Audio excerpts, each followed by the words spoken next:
أعوذ بالله من الشيطان اللعين الرجيم بسم الله الرحمن الرحيم الحمد لله بارئ الخلائق الأجمعين باعث الأنبياء والمرسلين ثم الصلاة والسلام على أشرف الأنبياء حبيب قلوبنا وشفيع ذنوبنا أبي القاسم محمد اللهم صل على محمد وآل محمد ثم الصلاة والسلام على أهل بيته الطيبين الطاهرين المعصومين المظلومين سيما ولي الله الحجة ابن الحسن صاحب الأمر والزمان اللهم صل على محمد وآل محمد روحي وأرواح العالمين له الفداء ولعنة الله على أعدائهم أجمعين من الآن إلى قيام يوم الدين أما بعد.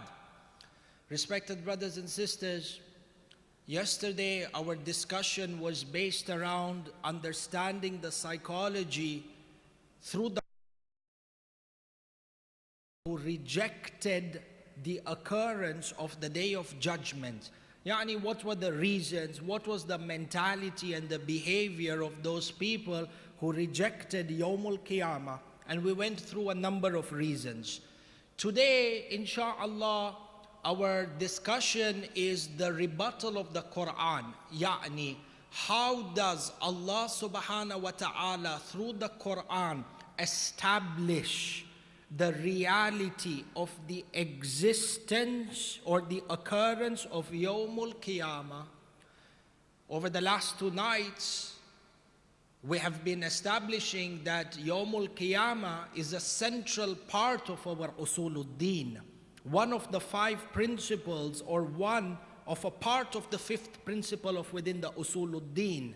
And Usuluddin is those aspects of the religion in which you do not have taqleed, in the sense that as opposed to Furu'uddin, where Furu'uddin, the validity of our actions are based on the fact that we do taqleed of a marja' taqleed, jami' lish-shara'it, the one who has completed and fulfilled and satisfied all the necessary conditions in order to qualify as a marja. As opposed to Usuluddin, where Usuluddin is the role of the aql, the fundamental basis of the religion. Allah subhanahu wa ta'ala has granted us this power of the intellect, this faculty of the intellect which has enough power to comprehend and to deduce these necessary principles. But the aql is in need of guidance to the Quran. But it has the power to understand and grasp these deep-rooted concepts within the Quran.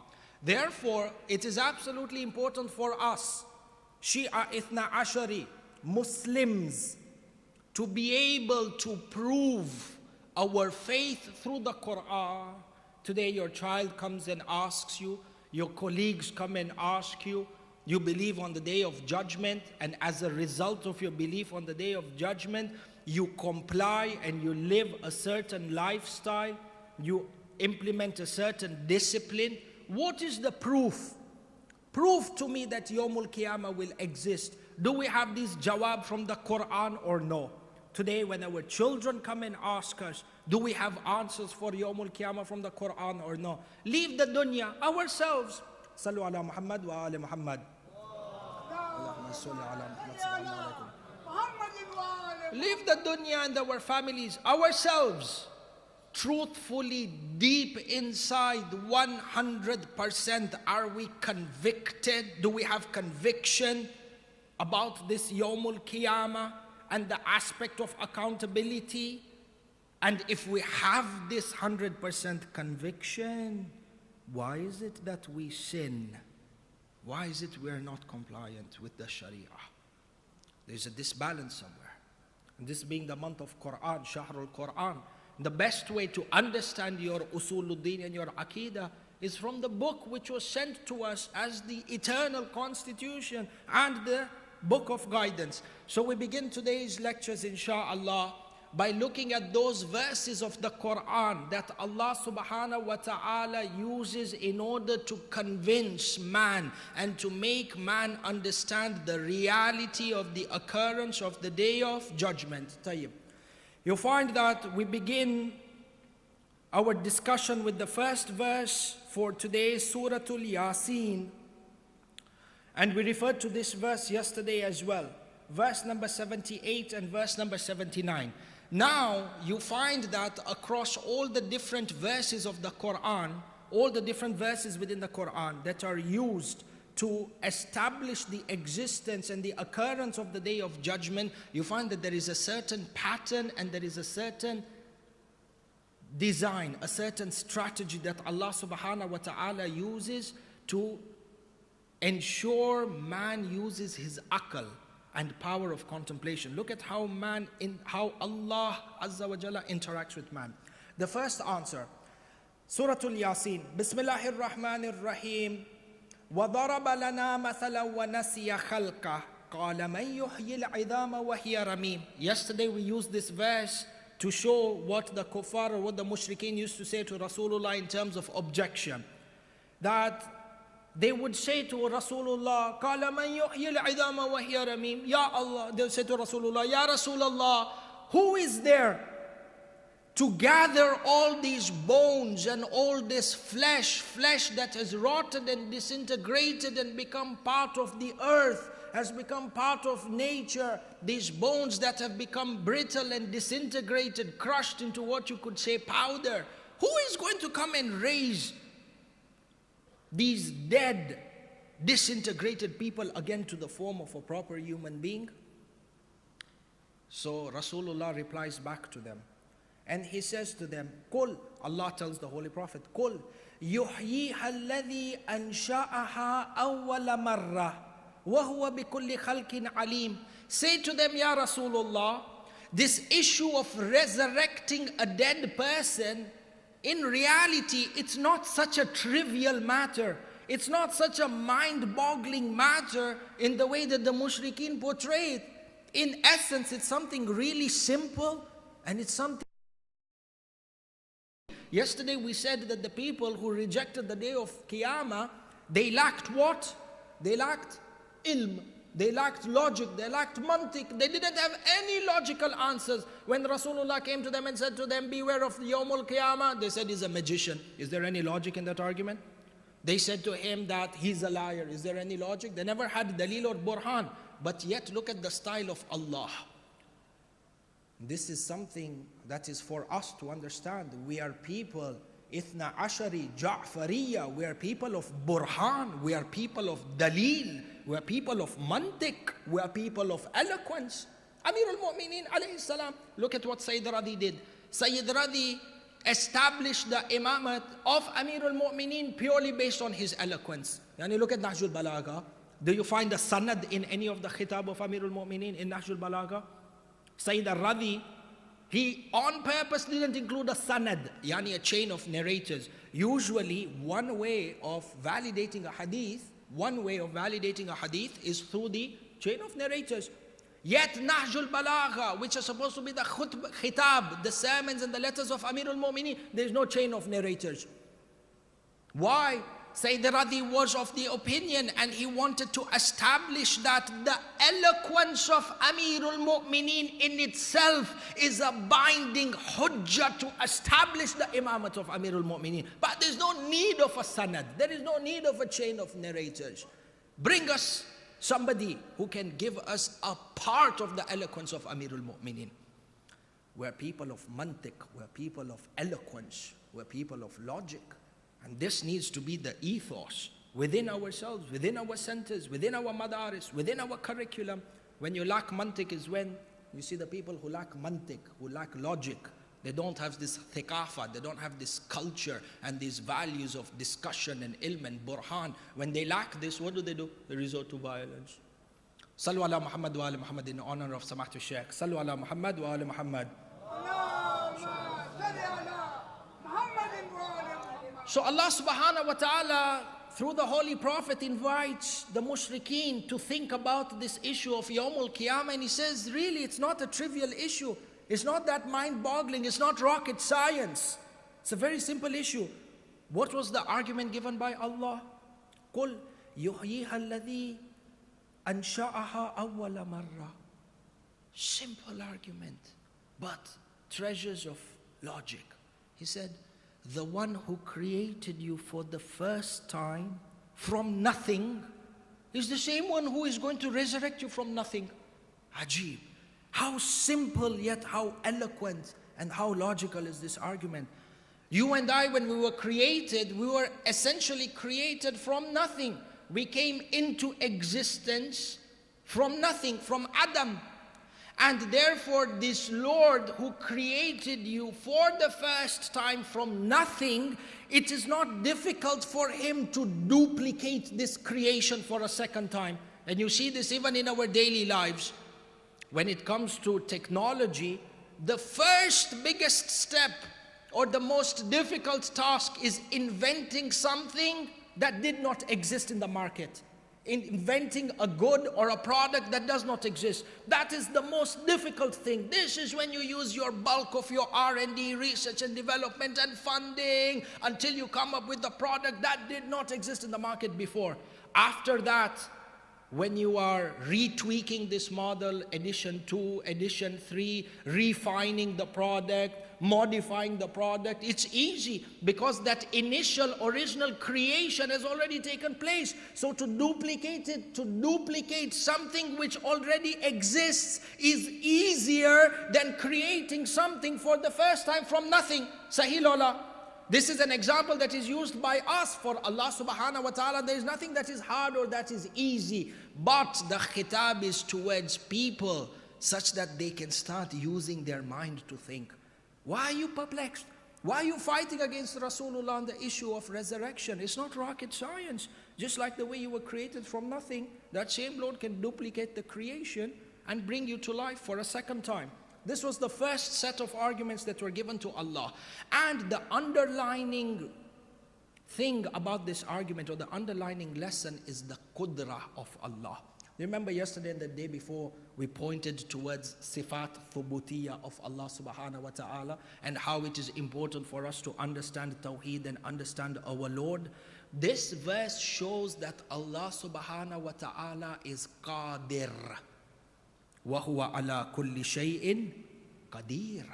Qadir yani Allah who is capable of doing anything.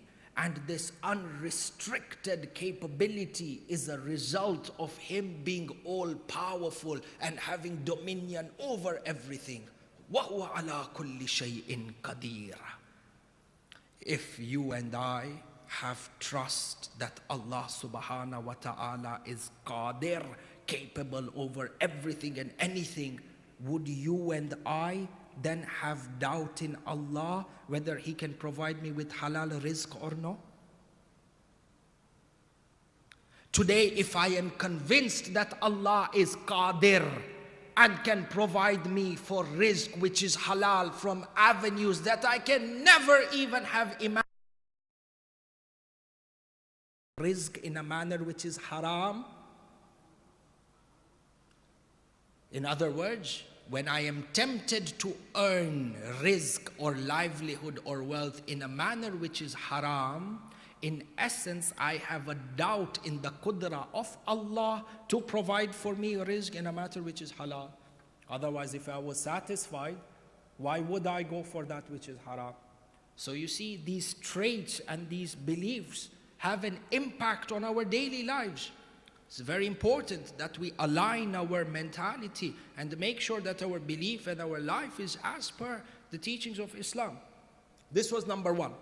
Number two, the second type of argument that Allah subhanahu wa ta'ala uses in Surah As-Sad,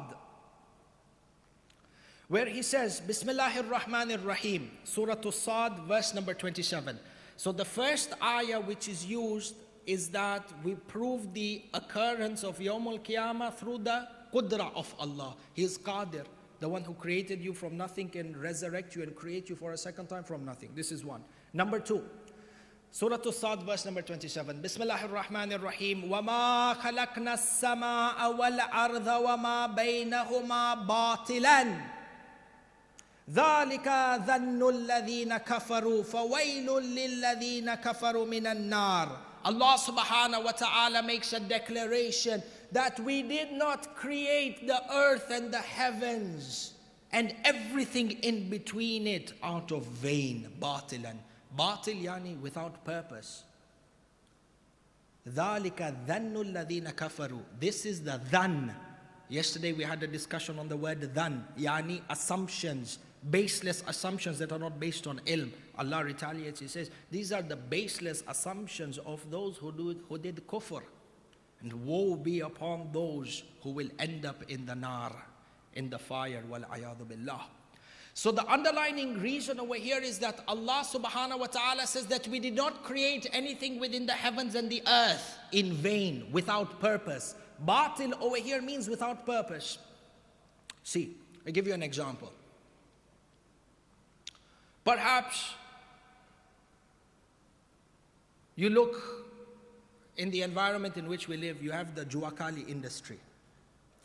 I don't know if this still works or not, but from what I remember when we were in Nairobi, the juakali industry was usually an industry of small people who would make products or goods using their hands, be it handcrafted, wooden handcrafted, you know, all these artifacts of giraffes and lions and whatnot, and sufuriyas and small components of cars and whatnot. The juakali industry, usually the people who work with their hands.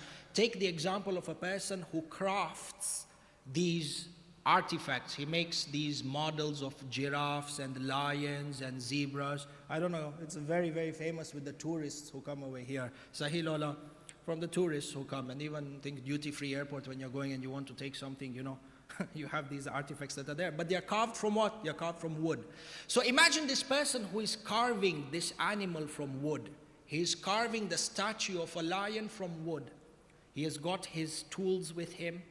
You can imagine the amount of work that it takes, the amount of skill that it takes to carve this statue of a lion from a block of wood. Does it not take effort? Does it not take skill? Of course. Does it not take time? Yes. Now imagine you have this person, he carves one lion after all this hard work and effort. He carves a second lion, a third lion, a fourth lion, a fifth lion. After he has completed carving out these 5 lions, he goes and he throws them on the wall and smashes them. Just like that. He comes, he starts carving another set of 5 lions from wood. He makes the full statue, takes them to the wall and smashes them again to pieces. What would you say to such a person? You say, Baba, Majnoon. You say, are you crazy? After all this hard work, after all this completion as a manufacturer, completing a final product, instead of benefiting from them, going and selling them and doing something with them, what do? Upon creating this product, you go and you destroy it by smashing it on the wall. Is this the work of somebody who is hakim? Is this the work of somebody? Is this the action of somebody who is wise? You say, of course not. He lacks wisdom. If from these carvings and he would have made benefit from them. The same thing applies to Allah subhanahu wa ta'ala. This Rabb Azza wa Jal, Jabbar, Kawi, Rahman, Rahim, Hakim, Qadir. He creates this mankind, which is Ashraful Makhlukat, wa khalaqnahum fi ahsani taqweem. He created us in the best of manners, created this universe with the best ecosystem, the best system of cause and effect. And after all this perfection in creation, God created you just so that you can rot in your grave and disintegrate and become part of earth? Is this wisdom that emanates from a Lord who is all-powerful? Allah is Hakim. Now you see the importance between understanding Tawheed and understanding Yawmul Qiyamah. Over there we said Qadir, Sifat Thubutiyah, Yawmul Qiyamah. Over here we say Allah Hakim, over here Yawmul Qiyamah. We tried the hikmah of Allah to proving Yawmul Qiyamah. We tied the qudra of Allah to proving Yawmul Qiyamah. See how important it is to believe in Tawheed in the right way, Sifat Thubutiyah or not. We ourselves do not do anything in our life without a purpose.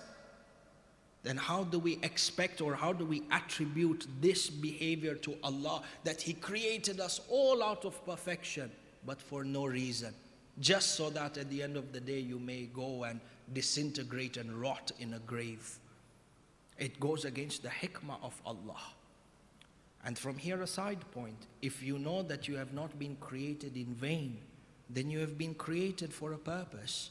And this point keeps coming over, or it keeps coming up over and over the last 2 nights, because it is a crucial point of contemplation. What was the purpose for which you and I were created? And at one point we need to ask ourselves, are we any different from the animal kingdom? See, subhanAllah, there is so much to talk, and these side points are those that take the entire time of the majlis, but khair insha'Allah. See, man has been created to be the most superior of all creations. Sahih Allah, even more superior than the malaika. Definitely more superior than the animals. Why did Allah make us more superior to everybody else than in the khalq? Because He gave us the power of aql. If this is the case, look at the life of mankind generally in this day and age. See how different are we? Are we truly any different from the animal kingdom? Ajallakumullah. What is the animal's main concern? Sheba. Sheba in Swahili, fill the stomach, not Queen Sheba. Sheba, fill the stomach. Fill the stomach. This is the primary concern of an animal. It needs to fill its stomach. What's the other concern of an animal? Procreate. What is the other concern of an animal? Is that it needs to protect its territory. You have the predators, the carnivores, the lions who want to mark their territory and make sure nobody else comes in. Yani mark their territory, mark their shelter. You look at the other animals that are lower within the food chain, they want to secure their shelter in the sense that they are free from those carnivores that are going to attack them. Muhim, every animal wants to secure for itself shelter. Every animal's main concern is its shelter, its food, procreating. In fact, the animal kingdom survives on one rule. The rule of the jungle is what? That the strongest will always prey on the weak one. Is this not the rule of the jungle? That the strongest, the predator, the most brutal one will survive by feeding on that which is weak. This is the rules within the animal kingdom. Now come to the dunya. Come to the alam of mankind. What is mankind, general, majority of the people? What is their concern? Fill their stomach. What is their concern? Secure their shelter. A lot of the people don't care about haram and haram when it comes to procreation. Relationships that are illegitimate, as long as we fulfill that shahwa. Furthermore, look at the economic system in which we live. The economic system which is designed for us is designed in such a way that a person, majority of the times, can only be successful in the population of those that are weaker. Is this not true, or I'm living in a different dunya? Look at the political world today. Is it not based on securing resources at any expense, even if it is at the manipulation of those that are weak? Dog eat dog, survival for the fittest, where the strongest, most cunning person survives, and the one that is miskeen and taqwa Allah is wiped under the carpet. The weak ones, mustad'afeen.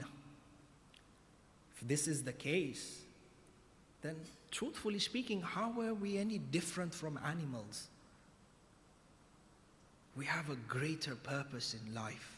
I'm not saying that stop working and to own a house is haram and things like that. No, but it's not the sole purpose of our existence. So figuring out the purpose of our existence is something that is crucial. Sallu ala Muhammad wa ala Muhammad. So you find that so far in these two arguments that are used by Allah subhanahu wa ta'ala in convincing man and establishing the necessary occurrence of the Day of Judgment, Allah subhanahu wa ta'ala in these two verses has used an approach which is mantiki. Yani He's inviting man to use his mind, to use his faculty of intellect and his rationale to contemplate in order to come to a conclusion.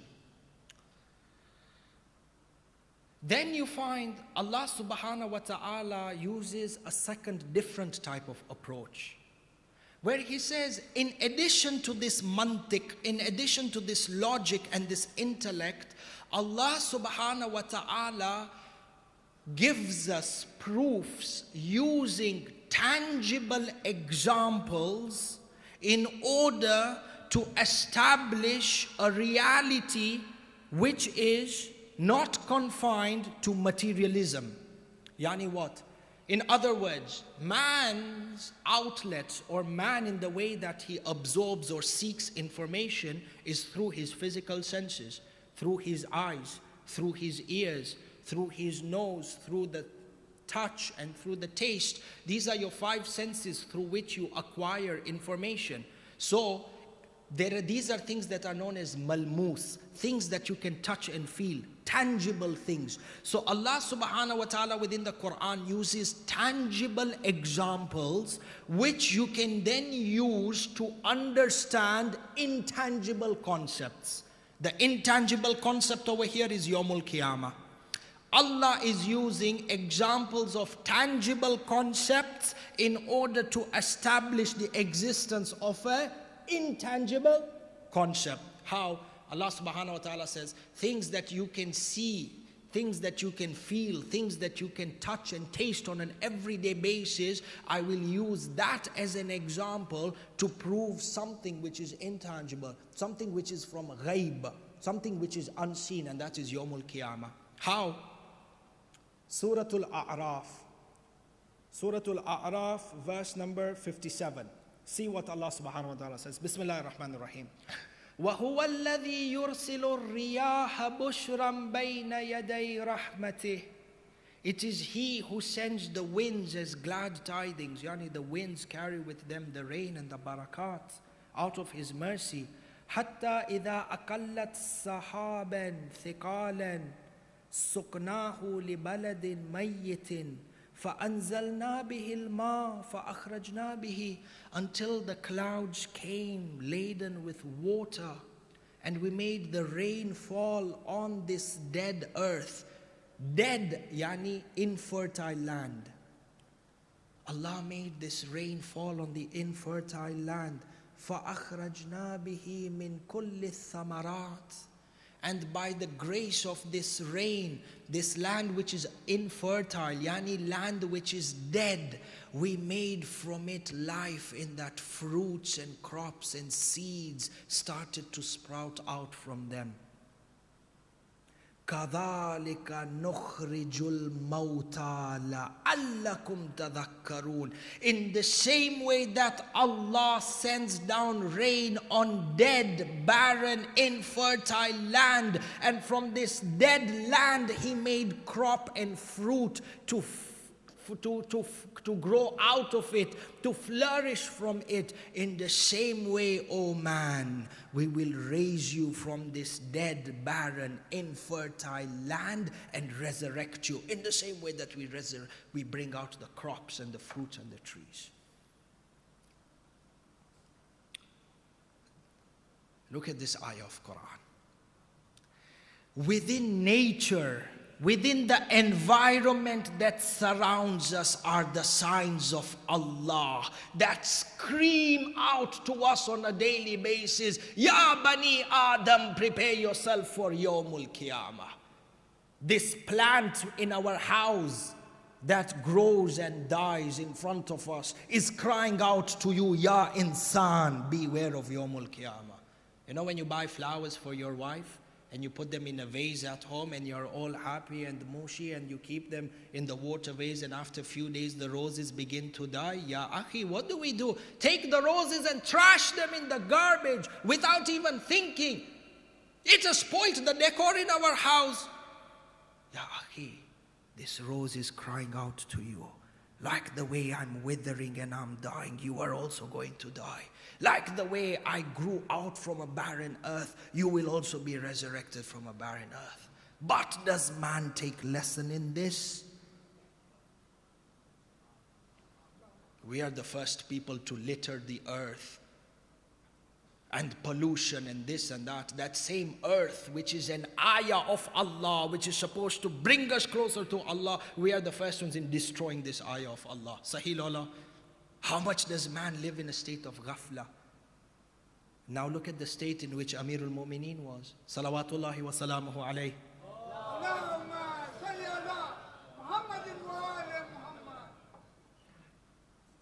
Where he once said to a person asked Amirul Mu'mineen to paraphrase the hadith. He says, Ya Amirul Mu'mineen, do you see Allah subhanahu wa ta'ala? Can you see Allah? What did Amirul Mu'mineen say? He says, I see Allah in everything. Allah. He says, and God, does God have a body? He said, woe be upon you. Amirul Mu'mineen was referring to this verse of the Quran.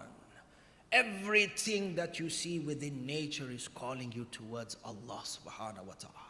Everything within nature, this system of the plants and its growth and the natural sub-ecosystem is all pointing towards Yawmul Qiyamah. The question is, do we take lessons from this or not? This is why on the day of judgment, we have, and inshallah this will come later, but the place is appropriate. On the day of Qiyamah, certain people will be raised blind on the Akhirah. They'll be raised blind. You can imagine you are in the Mahshar. The length of the mahshar, 50,000 years, heat, sweat, fear, everything, mara mari, yani baga bagi, people running away from each other, people fighting with each other. All these details inshallah will come after Laylatul Qadr. Detail, one by one, what will happen to every person. And in this situation, you're raised blind. Imagine yourself in a situation. Allah always protect you and protect your center. But imagine something, you are in a building. And there is a fire threat, and the alarms go off, and at that time everybody is running for the fire exits. But God protect all of you. You are blind, and there is no one to help you. You don't know where to run. Can you try and imagine for a few seconds what would be your situation? You can feel the heat. Alarm bells. You can hear people around you shouting, screaming, running. You're blind. You don't know where to go. You have no one to help you.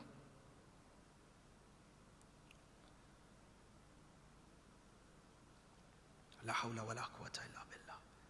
Certain people, this feeling, if you can imagine this feeling, people will be in this state Yawmul Qiyamah. They are raised blind. Nar Jahannam is in front of them. People are running away from each other, seeking accountability from each other. This guy is blind, doesn't know what to do, where to go. You know why they were raised blind? Allah subhanahu wa ta'ala, He will ask Allah, Allah, why did you raise me blind in the dunya? I had eyesight. Allah will tell him, we raised you blind because you were blind towards our signs in the dunya. We have an excuse in front of Allah. The same nature and the environment in front of us, the plant kingdom, the foods that we consume on a daily basis are proof of Yawmul Qiyamah. But did we seek lesson from them? No, we decided to remain blind to them. Allah will say, good, because you are blind towards them, blind over there. Sallu ala Muhammad wa ala Muhammad. For you find the third example that is given to us by Allah. In the first two verses of the Quran, Allah subhanahu wa ta'ala uses a set of logical premises. He uses the art of logic, where He makes certain premises based on ilm, and the natija from there, you depend on your intellect to deduce the conclusion. In this third verse, you find a second approach, where Allah subhanahu wa ta'ala uses tangible items in order to prove the occurrence of an intangible concept. Our time is running out, but even this is muhim. Bain al-qawsain, between brackets. Do you know this is the same mentality, or this is the same concept, the same rule of thumb, which is used in fiqh to prove the validity of alam, tabut, and jula? Ajib. Oh.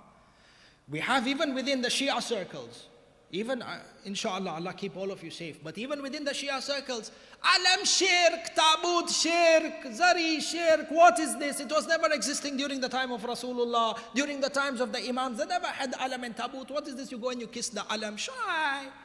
Ya akhi, the alam is a tangible item which is supposed to represent a greater intangible value.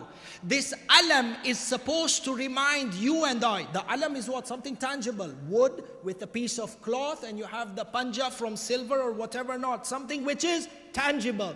But it represents concepts that are intangible, such that this alam, every time I see it, is supposed to remind me of the courage of Abul Fadil. When you look at this alam, remember, in order to be successful in your deen, you have to have courage. When you look at this alam, you remember the loyalty of Abul Fadl Abbas. It's supposed to remind you, in order to fulfill the duties towards the Imam, zaman of your time, you have to have loyalty, and you learn this loyalty and this courage from Abul Fadil. Loyalty and courage are concepts that are tangible or intangible. You can quantify love, you can quantify loyalty. No, intangible. But the deen allows us to use these tangible concepts in order to induce within your heart intangible concepts that are greater. The issue is much bigger and deeper, and it's not as shallow. Some people come and say, yeah, this was, we took them from the Hindus and subcontinent. Something much deeper than this. We said what? The people, one of the sifat of the mushrikeen was what? That they based their belief system on assumptions that were not ilmi. Ya akhi. Tayyib. In any case, this was between the brackets. So we said that in this third ayah of the Quran, Allah uses tangible concepts in order to prove intangible concepts. The third style that Allah subhanahu wa ta'ala uses to prove Yawmul Qiyamah is that He uses examples from generations in the past. When somebody comes and asks you, is it possible to be resurrected from death to come back to life? Has this ever happened in history?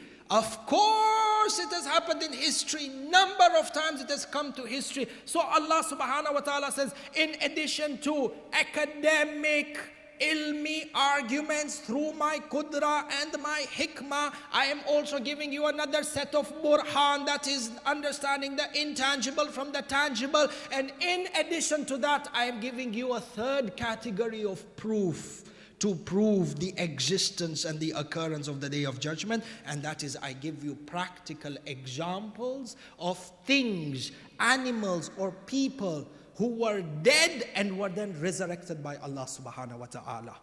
Because history, we learn through our history. See, and there are many examples. Dahiran, our time is almost finishing, so I will go through this real quick. Surah Al-Baqarah, verse number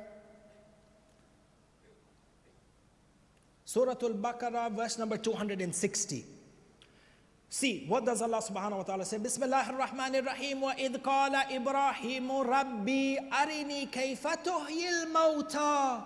When Ibrahim said to his Lord, oh my Lord, show me, how do you resurrect the dead back to life? Qala awalam tu'min. It was said to him, Ya Ibrahim, do you not believe? Qala bala walakin liyatma'inna qalbi. Of course I believe. This is Ibrahim Khalil Allah. Anbiya of Allah subhanahu wa ta'ala are ma'soom. They don't have shak. So in the tafsir of this, Imam al-Rida salawatullahi wa salamuhu alayhi, Allahumma salli ala Muhammad wa ala Muhammad. He was asked, did Nabi Ibrahim have shak in his heart about Yawmul Qiyamah until he need itminan of the qalb, itminan of the heart? Imam Rida said, no, of course not. It was such that his yaqeen may increase, because yaqeen have darajat.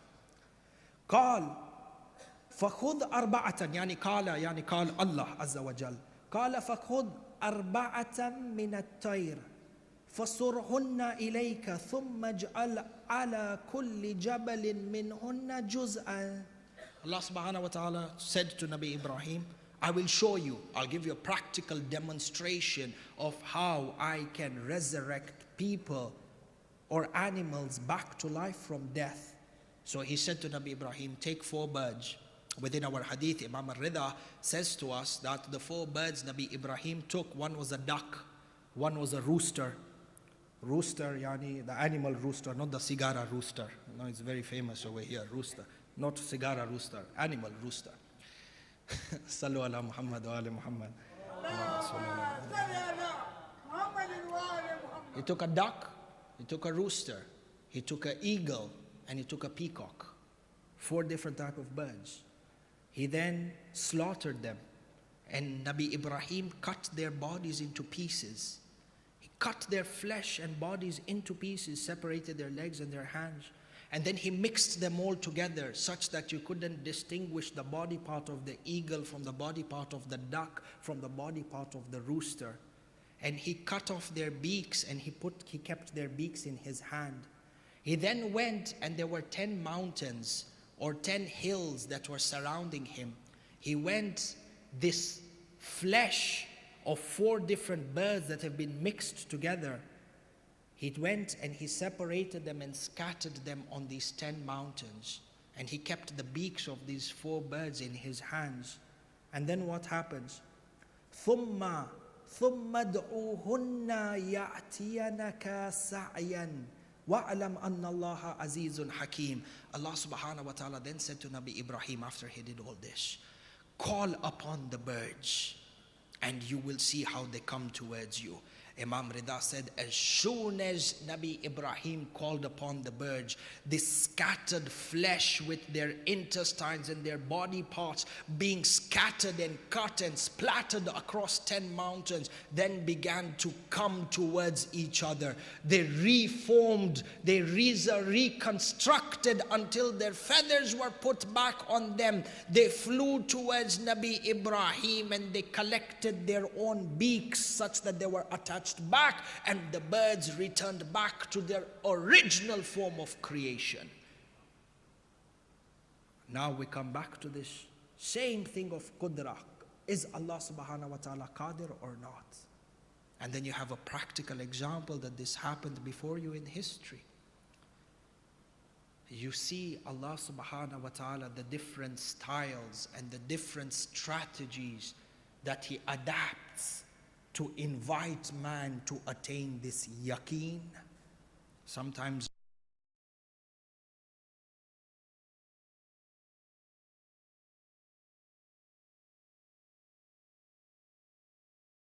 these are all the strategies used by Allah.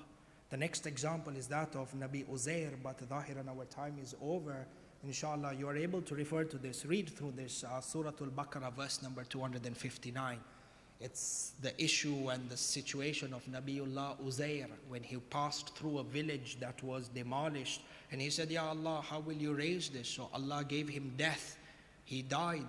He was resurrected after 100 years, and his donkey had become into bones and skeleton, and how its flesh all came back together.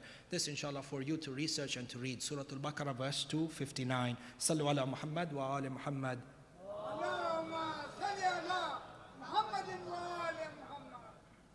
Shahrul Ramadan, the month of remembering Imam al-Hussein, and every majlis we try and end with the dhikr and the masa'ib of Sayyid al-Shuhada Aba Abdullah.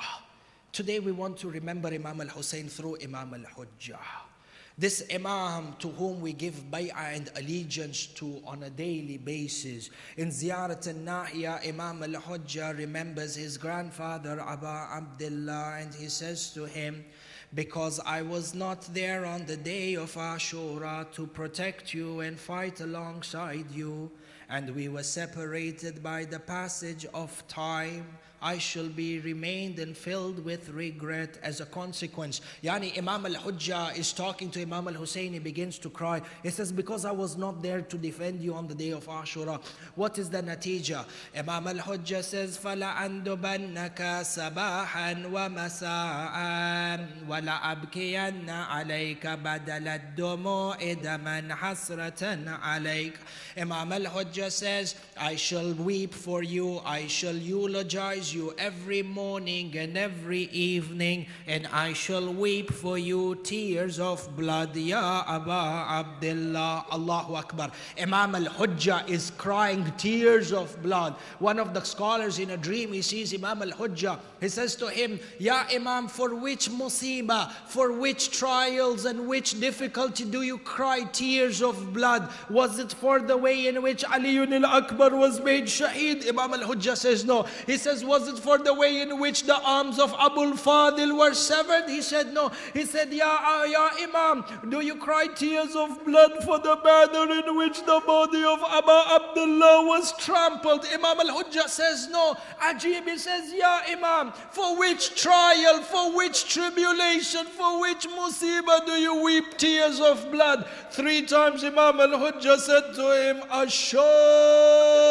Asham, Asham. Allahu Akbar. Sham is that tragedy that has opened a wound in the hearts of the Shia that can never be sealed. The manner in which the women of Ahlul Bayt were taken as prisoners, their hands and their necks were tied with ropes. Sayyidah Kulthum says that when we were being brought through Bazar-e-Sham, we were being paraded as prisoners. One of the heads of the Shuhada and the heads of Imam al-Hussein was raised on a spear. Sayyidah Kulthum says that there was one Khariji lady. She looked at the head of Imam al-Hussein. She asked the people, whose head is this? They said, this is the head of Ali. She said that this is the head of Hussein. She said, which Hussein? They said, Hussein, the son of Ali. She said, Ali ibn Abi Talib? They said, yes. She said, I want to take revenge from this person because his father killed my father in the battle of Siffin. They said to her, take revenge the way you like. Sayyidah Kulthum says, the woman picked up a stone. They lowered the spear on which the head of Imam al-Hussein was. Sayyidah Kulthum says, this woman threw the stone on the forehead of Imam al-Hussein in a manner that was so difficult. Blood started gushing from the forehead of Abu Abdullah. Sayyidah Kulthum wailing, Ya Rasulullah, this is the rewards and this is how the Ummah treated us after you. Inna lillahi wa inna ilayhi raji'un wa la hawla wa la quwwata illa billah. اللهم إنا نسألك بحق سيدة كلثوم اللهم عجل لولينا الفرج. We pray to Allah subhanahu wa ta'ala by the sake of Sayyidah Kulthum. Sayyidah Kulthum, from the daughters of Amirul Mu'mineen, she is a wasila and she is a door from the doors of Allah subhanahu wa ta'ala for hajat to be accepted. You have difficulties in your lives, you have difficulty in the rizq. Do the tawassul of Sayyidah Kulthum and you see how your hajat are accepted. By the sake of Sayyidah Kulthum, we ask Allah subhanahu wa ta'ala to hasten the reappearance of Imam al-Hujjah. We pray to Allah by the sake of Sayyidah Kulthum to forgive us our sins on a night like this, Ya Allah. We pray to Allah by the sake of Sayyidah Kulthum to make us from amongst the Ansar and the Ashab of Imam al-Hujjah. We pray to Allah by the sake of Sayyidah Kulthum, Mu'mineen and Mu'minat, all of us who are gathered here today, Ya Allah, do not anyone leave except that you have fulfilled their hajat, Ya Allah. By the sake of Sayyidah Kulthum, Mu'mineen and Mu'minat who are not in the best of health, Ya Allah, you grant them shafa'ah. By the sake of Sayyidah Kulthum, marhumin and marhumat who have passed away, Ya Allah, you make their graves into a garden from the gardens of Jannah. Wa akhirat da'wana anil hamdulillahi rabbil alameen. Yaqulullah ta'ala, inna Allah wa malaikatahu yusalluna ala nabi ya ayyuhalladhina amanu sallu alayhi wa sallimu taslima.